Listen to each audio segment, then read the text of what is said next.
it is going to involve carbs, although it's going to take a couple of minutes to get there. So it's a pleasure to be here, and I thought what I'd do is take advantage of the opportunity to talk about a couple of experimental methods that I think not everyone is aware of, and of what the possibilities are. And I just thought I'd introduce them because, for people who study some of the systems at issue in this workshop, which we have not begun to study, I'd be interested to discuss some of the possibilities. We've looked at correlated electron materials, but not gamma electron systems. So I'm going to talk about two topics. One is the use of real-time single-shot methods to look at ultra-fast processes that are irreversible. So, for some of those, certainly for the theorists out there, you may not realize that when we show you really pretty-looking data that, look like some time-dependent behavior, and it looks ready, and this looks smooth. Really what happened was there was a short pump pulse and a short probe pulse, and there was some time delay, and many shots. Usually the measurement is repeated many times to average the signals. Then the delay is incremented a little bit, and the whole thing is done over again, and then again, and again, and again, and again, and so forth. And certainly most of the data that we collect is like that too. And that's all fine unless on the very first shot of the laser, there was an irreversible change in the sample and it never went back to where it started from. Right? All of this is predicated on the idea that you can keep repeating the measurement a bunch of times. Well, it turns out there are methods, and of course if the dynamics aren't too fast, we can just use electronic detection to do a real-time measurement, right? We can use a fast scope and measure time-dependent changes. But on femtosecond time scales, we don't have electronics. So we need all optical methods to make real-time, single-shot measurements of things that are irreversible. Of course, if what I'm studying is silicon, it doesn't matter. I could get a huge wafer of silicon and I could keep moving it from spot to spot each shot. But for most of the things that we study, a lot of these things are lovingly grown little crystals. They might not be perfectly uniform. I certainly don't have a huge expanse of material. Maybe it's in a cryostat. So there are all sorts of reasons why I can't just raster the sample and keep making lots and lots of measurements. So I'm going to talk first about single-shot measurements. Then I'll talk about terahertz measurements and the use of terahertz fields to drive interesting changes in different kinds of ways. I'll talk about using the electric and magnetic fields to cause different degrees of freedom. So let's talk about single-shot spectroscopy. So this is just what I outlined before. This is the way we usually record this sort of data. There's a pump pulse and there's a probe pulse with a certain delay, and that delay is incremented usually just by moving a delay stage that has a couple of reflectors on it. And many laser shots are used to collect the data. What we do to collect single-shot data conceptually is very straightforward. All we do is we use these stair-step glass structures called echelons, and all that's happening is a beam will come in to a structure like this, and it will come in as a spot, and it will come out as a series of lines, and each one of those has a different time delay.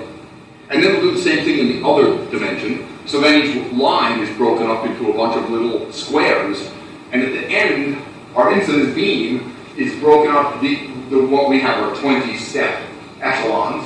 So the beam is broken up into a 20 by 20 grid, 400 little beamlets, and each one of them has a different time delay. So these steps on this thin one are 25 femtoseconds.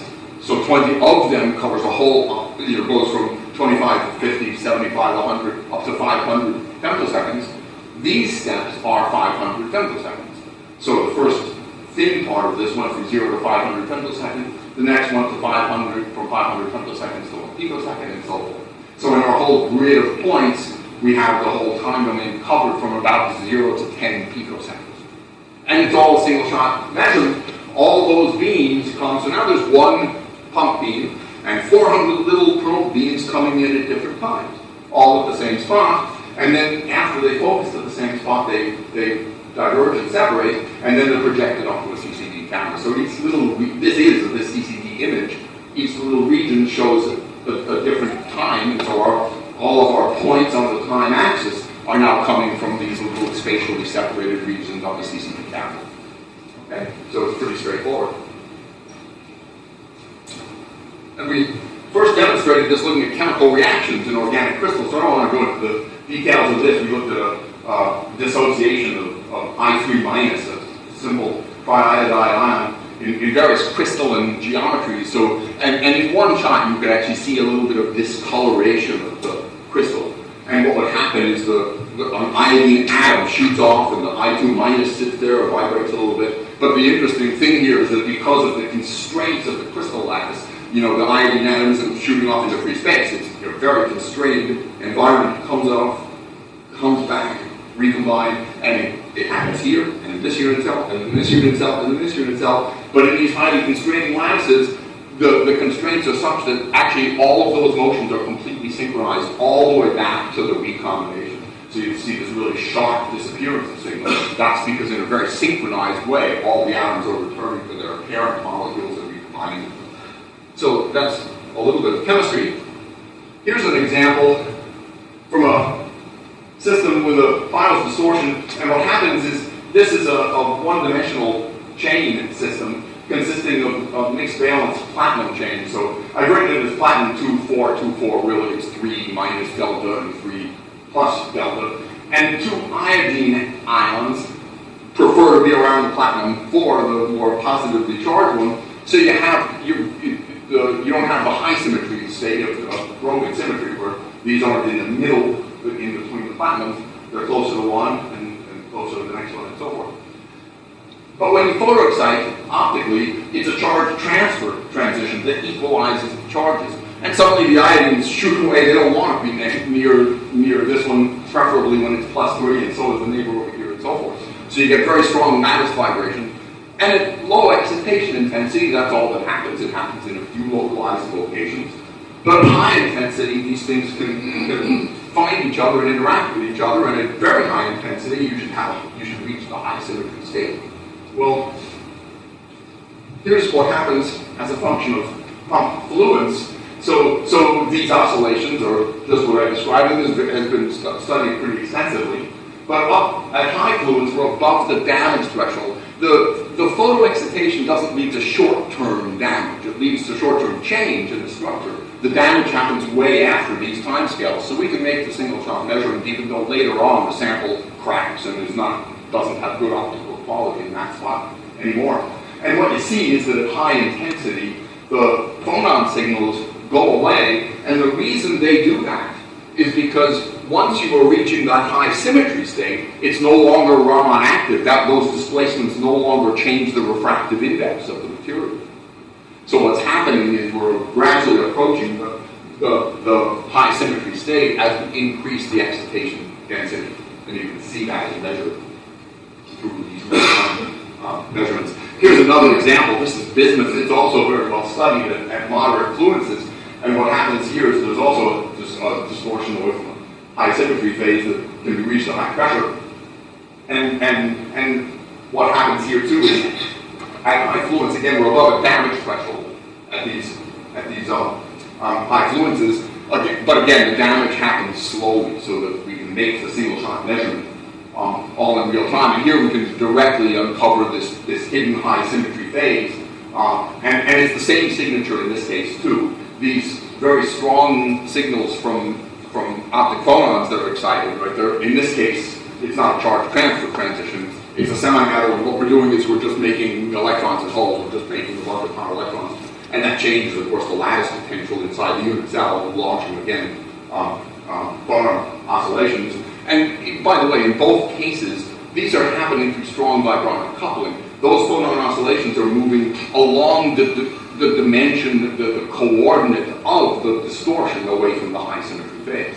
So basically, this motion is moving the system toward the structure that it assumes in the high symmetry phase. And that is what happens up at high fluence. It goes there and stays there, and it happens essentially in the time of just essentially a half cycle of phonon motion, and it's over. And so again, we can see that and see that we're in the new phase, and see it clearly because of the real-time measurement. We also, our time range in these measurements is just 10 picoseconds. We can probe things that happen on slower timescales because what we can do is come in with an initial strong pulse that initiates the change. And then we can delay the pulse that's going to launch something that we watch in real time with the 400 probes. So that's what was done here. A strong pump pulse launched the phonon, started us into the high symmetry phase, and we wanted to see the time scale for recovery of the low symmetry structure. So we could do that because if we come in with a not very strong pump pulse, so if there's no first pump pulse, we see the oscillation of the phonon response as we normally would.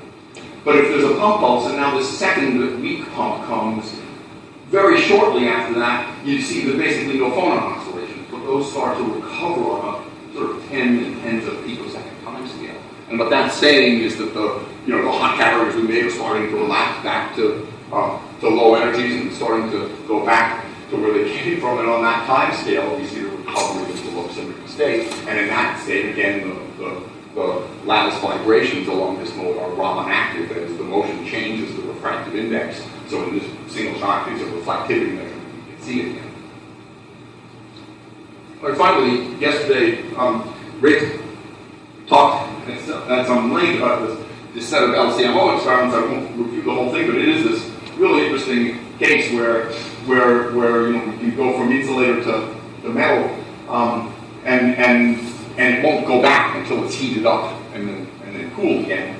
And so, and he showed this where this is showing what happens as a number of pulses are used to irradiate this, and if there's stronger fluids, you can go all the way to the metallic phase. And he also showed this where if you start at high temperature, now you walk down and you excite, at some level it stays there. And then you go a little colder and you excite and it stays at a higher conductivity level and so forth.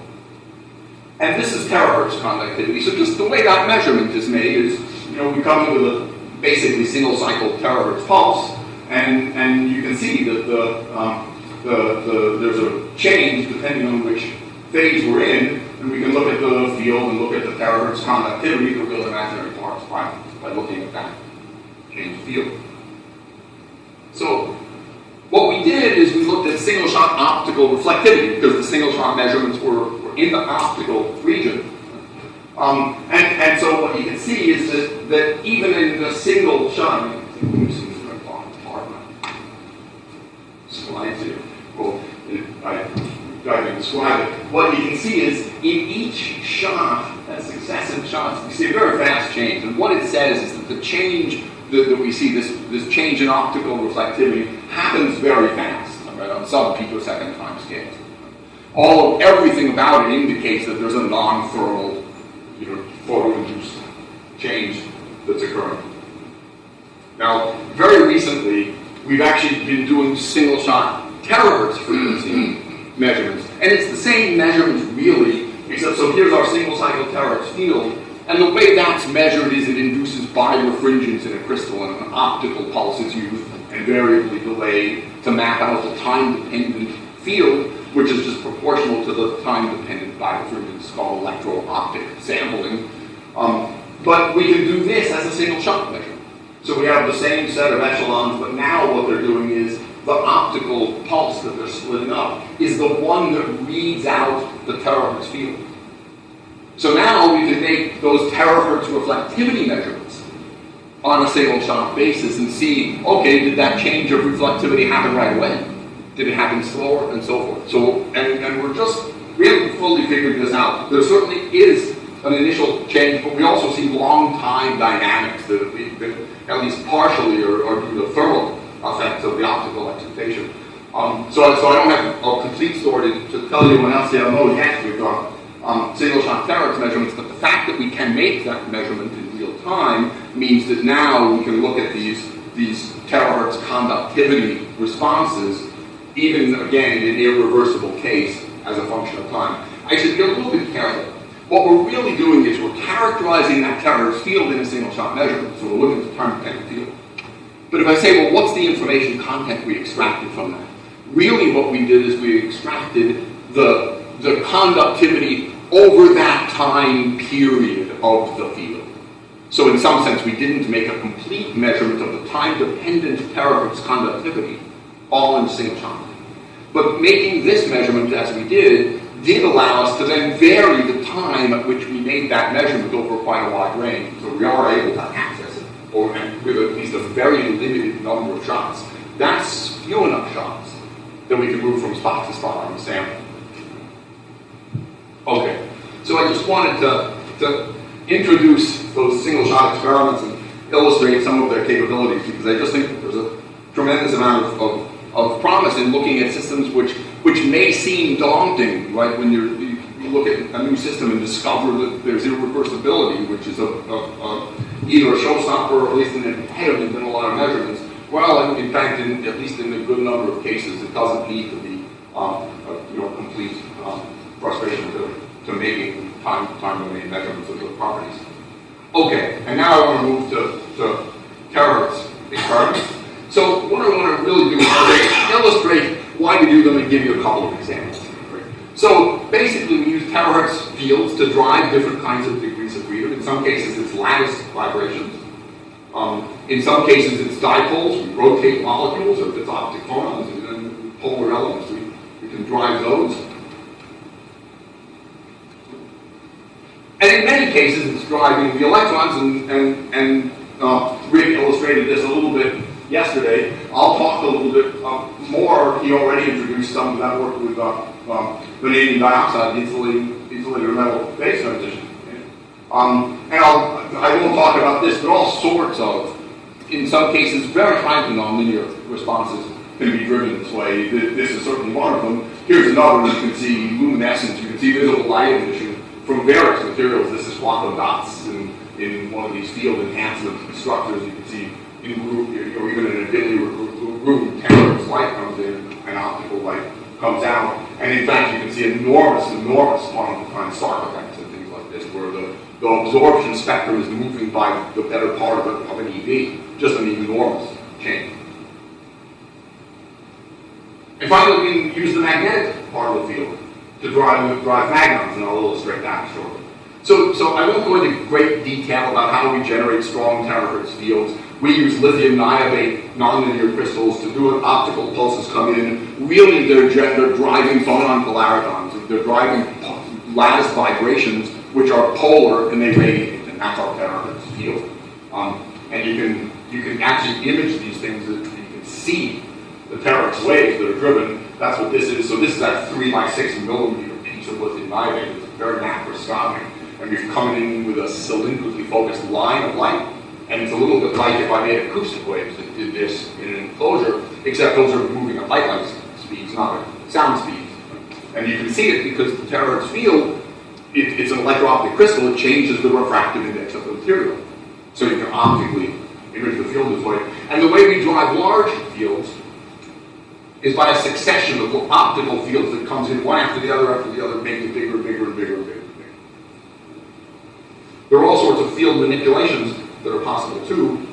Here's a case where there's a little dipole antenna, a couple of pieces of gold, on the surface of a lithium niobate slab waveguide, and you can see this pretty antenna mode, kind of a high order antenna mode that radiates from a charge that's being driven in the gold. More useful for us actually is the lowest order mode, so this is a thinner dipole antenna, and you can see outer phase with the driving field that the strongest field is right there in that little gap. So there's an enhancement of the terahertz field there, and we exploit that in order to do to make the terahertz-induced nonlinearity stronger. So that's an area that's been explored really at some length. Rick had a lot to do with this in some of the early work demonstrating the use of these nanomaterial kind of structures for field enhancement of either the terahertz electric or magnetic fields. And you can put things in these gaps and monitor them. And often these gaps can be microns. They're big enough that you can make an optical measurement right in the gap. Or you can make a terahertz measurement of the properties of the whole structure, and I'll show that. Okay, so let's drive the electrons. How much time do we have? 10 minutes. Okay, so let's drive the electrons, and again, like Rick illustrated yesterday, what is the terahertz field doing? Actually, in the simplest cases, it's just accelerating charge, right? And in many other cases, it's inducing tunneling that liberates carriers from bound states, from valence band states, or from low-lying traps, and so forth. So early experiments were just nothing more than terahertz probe measurements, where what we're doing is accelerating charge, and it's quite straightforward to accelerate carriers up to multi-EV energies. So in cases like this, in simple semiconductors, the mobility up at several EV is very, very much lower than it is at the initial, lower energy. And so, of course, what that means is they won't absorb very much terahertz anymore. They won't accelerate them very effectively anymore. And so the terahertz absorption goes almost to zero. And then recovers as the hot carriers cool. Well, that'll happen, but if you have, in this case, this is a low band gap material. So now what happens, the same thing as before, the absorption goes away because you've got a bunch of energized carriers, but in a low band gap material like this, the several EV energy is way higher than the band gap, and so you get one of the realization processes is impact ionization. That is, the hot carriers will lose energy by kicking into valence electrons and promoting them into the conduction band. And the result of that is at long times there's actually more terahertz absorption than we started with, because all these new conduction electrons are up there that used to be in the valence band. Of course, they'll eventually cool back down, but over a moderate time period, they'll be quite strongly enhanced terahertz absorption, and this can be an enormous effect. So now we're doing the same thing in gallium arsenide, but except that we're using one of these split ring resonators, and in the gap you're in a very strong field. And so what this is showing, this is just a spectrum of the split ring resonator. So there's a little LC circuit. And the resonance is, in this case, is at about 28 terahertz. It depends on the size of the structure and so forth. And what you can see is the gap is going away, right? The resonance is weakening as the terahertz field of strength coming in is increased. The reason is that inside that gap, we're doing accelerating carriers. They're doing impact ionization, and the conductivity is going up. And this is only acting like a split ring resonator if there's an insulating gap here. If this is a conductor below it, it's not a split ring resonator anymore. It's just one blob of metal on top of another blob of metal. Right? So it's not that bad, but actually to make this much change, it's pretty straightforward to simulate this. This is about a billion-fold increase in the conductivity. So there's an enormous change in the conductivity that's been induced in this way. And by the way, you can see this is an additional sort of nice feature about the split ring resonator. We're really exploiting it in two ways. One, to make a stronger terahertz field in there, to drive a stronger nonlinearity. And two, to monitor the response, because all the action is really taking place just in these gaps. And our terahertz probe that we're using to monitor it, is this big beam, right? Most of the light isn't flowing there. But because the entire structure, its resonance properties are changed by the conductivity in here, we can, even though we have this global probe, we can see what's going on. It's very sensitive to the very local changes. In fact, the change in conductivity is so big that here we replaced the split ring resonator with one of these dipole antennas and just wired it up to pads and connected it to a scope. And you can just see each terahertz pulse coming in as a spike on the scope. In fact, we're using that to make a terahertz sensor, right? Because there's such an enhancement of the signal. Okay, so here's vanadium dioxide again, and again we're talking about this, so I don't have to do much to introduce it. Actually, this is some of Rick's early measurements. I think you may have shown these yesterday too. I'm only illustrating them to show that you can see slow dynamics that almost surely have to do with domain growth on picosecond time scales, in addition to the fast response. So what we did, collaborating with is to again use these split ring resonators, coating one of the VO2 layer. Here, there's no terahertz pumping. All we're doing is changing the temperature of the sample, and the transition happens at about 345 Kelvin or about 350 Kelvin, and you can see the resonance really completely disappears because here you just, if I raise this up, how about that? Sideways. It's like one of these things where when you shoot the gun, it's different if it's tilted sideways. You sort of have to shake the photons out too. Okay. So anyway, the the resonance completely disappears because, again, at that point you've got a metal on top of another metal. Right? And here's what happens if we don't raise the temperature that way, but we just come in with stronger and stronger terahertz field, the exact same thing. Almost completely disappears in the resonance. So the transition is being driven by the terahertz field.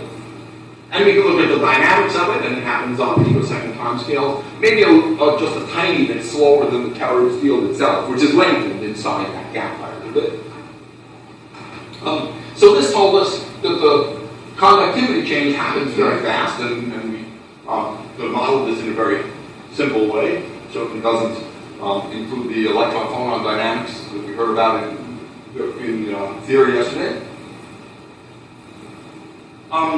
Let's see, but let me say, although we could look at conductivity dynamics that way, we couldn't look at crystal structure, right? And this phase transition isn't just a change in the electronic structure, but also in the crystal structure. Right? You're going from one phase to one structure to another one. And of course, our measurements didn't tell us anything about that. So we went to the LCLS where we can have femtosecond X-rays and do X-ray diffraction right off the crystal lattice.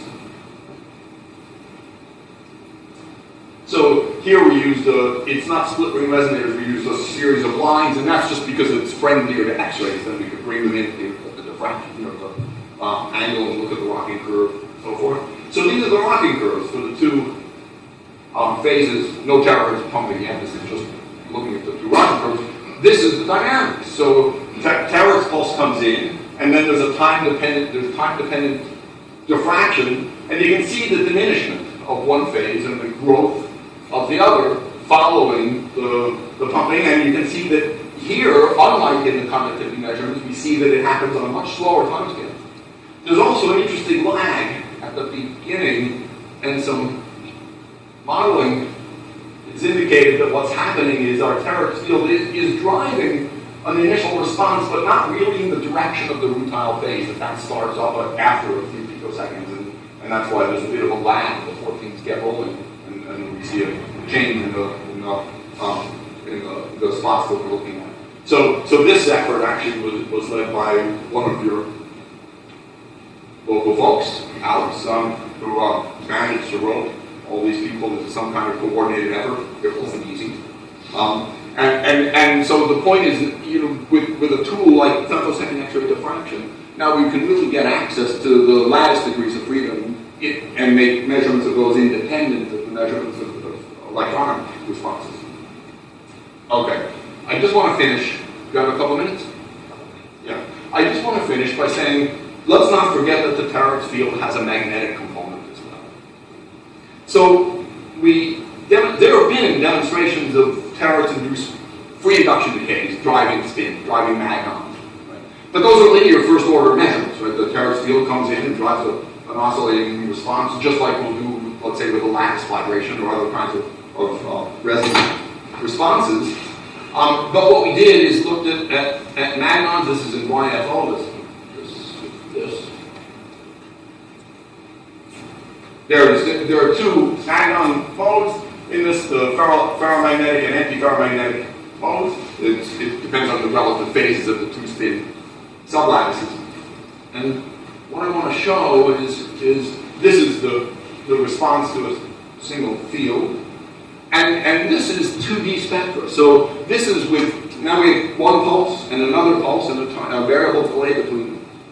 And then there's an echo. It's a spin echo. Right? So normally when we do measurements like this, we call them photon echoes, and they are photon echoes. But usually the electric field is the thing that's driving that, and so we don't think about spins. But this is all due to the magnetic field, and this really is a spin echo. So really this is 2D ESR. It's electron spin resonance up at the terahertz frequency range. And there's a whole bunch of interesting resonances that are important to study there. Certainly magnon modes, but just as well even high spin transition metals, zero field splitting, they're also in the same terahertz frequency range. So I just want to show that we have access to the non-linear responses, and I actually think, in fact, there's been modeling of this already. I think that we will be able to get to the point where we can have pi pulses, pi over 2 pulses, and that means you're flipping the delay. And especially in cases where that's coupled to other degrees of freedom, right, that then care about the spin orientation. I think there are all sorts of interesting, very nonlinear responses that we can have access to based on driving the magnetic field. Okay. And I just want to finish by saying it's actually possible to construct systems that separately are in the strong coupling limit between the terahertz magnetic field and magnon mode. And we did this just by taking one of these lithium niobate pieces and putting the magnetic material of orthoferrite right beneath it. So it's just two slabs in one hybrid waveguide. And all we did is look at the dispersion curves. And so I'll just go right to them. There they are. You can see splitting. There's a splitting. That's the point. Because where the terahertz dispersion intersects with the magnon frequency, now we have splitting into magnon polariton modes. And this is nothing more than two pieces of this material with nothing even gluing them together, just sort of sitting on top of each other. No cavity, no nothing that would really make for an ultra-strong coupling. And already the coupling is as strong as this. Okay, that's it. I can summarize it in a flash because I really have tried to show you two things. One is that on a single-shot basis, we can look at interesting irreversible processes, either irreversible or very slowly reversible processes. And second, that with terahertz fields, we are really starting to get considerable control over a wide range of different degrees of freedom. I've talked about electronic and magnetic degrees of freedom, but of course, phonons can be driven and so forth. So there's a very interesting range of responses that can be driven and controlled in this frequency range. And of course, there's a small cadre of people who have been demonstrating really some very interesting responses. Okay, this is the folks who mostly did. My folks here is Sam Teitelbaum and Ben, did most of the single-shot measurements, and these folks did most of the teratoms. I mentioned that all of the VO2 work was collaborative with Rick and the LCMO work, and the X-ray work collaborative led by Alex. Thanks very much.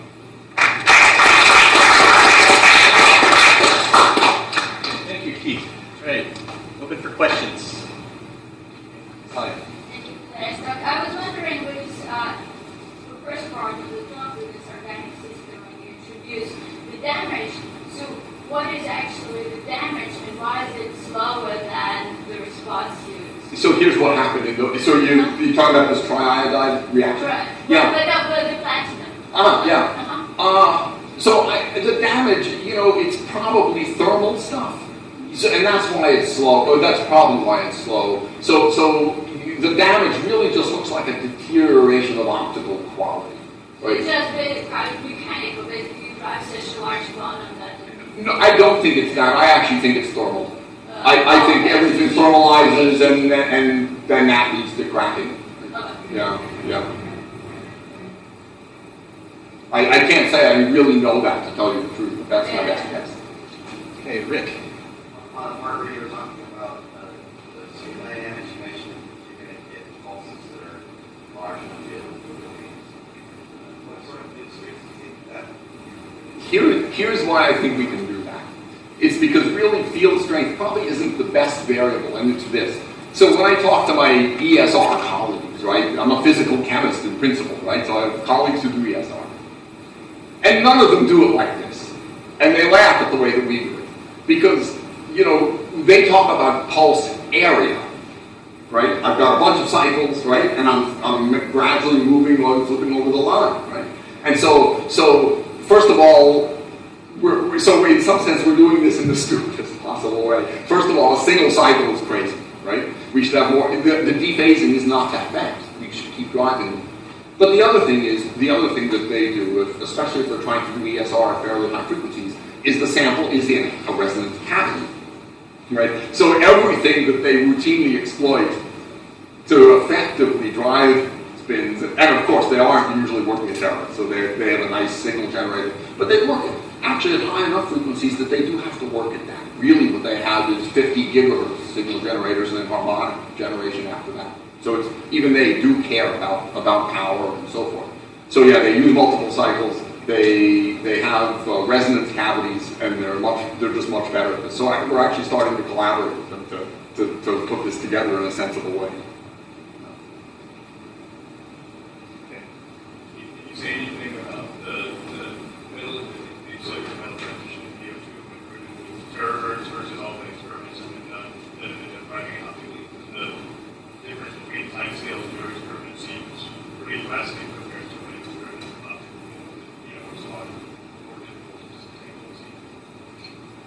I guess what I'd say is, of course, when you're driving with terahertz, you're just liberating carriers you're not making high energy electron-hole pairs in the same way.